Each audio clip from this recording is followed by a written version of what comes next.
Manavadar marketing યાર્ડના chairman જગદીશભાઈ મારુએ રાજીનામું આપતા માણાવદરના રાજકારણમાં ખળભળાટ મચી ગયો છે। આ રાજીનામા પત્રમાં જણાવ્યું હતું કે હું જગદીશભાઈ કાનભાઈ મારુ છેલ્લા 2.5 વર્ષ કરતાં પણ વધારે સમયથી માણાવદર માર્કેટિંગ યાર્ડના ચેરમેન તરીકે બિનહરીફ ચૂંટાયેલો છું।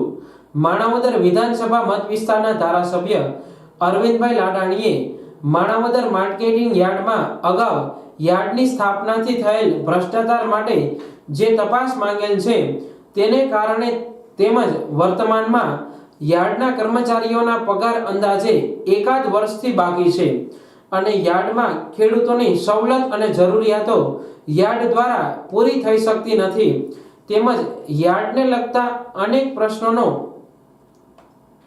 વિચાર કરી તથા પૂર્વ કેબિનેટ મંત્રી અને માણાવદર માર્કેટિંગ યાર્ડના પૂર્વ ચેરમેન જવાહરભાઈ ચાવડાની નીતિ રીતિ મને અનુકૂળ ન આવતી હોય તેથી મેં માણાવદર માર્કેટિંગ યાર્ડના ચાલુ ચેરમેન પદેથી હું મારી સ્વેચ્છાએથી રાજીનામું આપું છું। મારું નામ જગદીશભાઈ કાનાભાઈ મારું છેલ્લા 2.5 વર્ષના સમયગાળા કરતાં પણ માર્કેટિંગ યાર્ડના બિનહરીફ ચેરમેન તરીકે હું ફરજ બજાવું છું।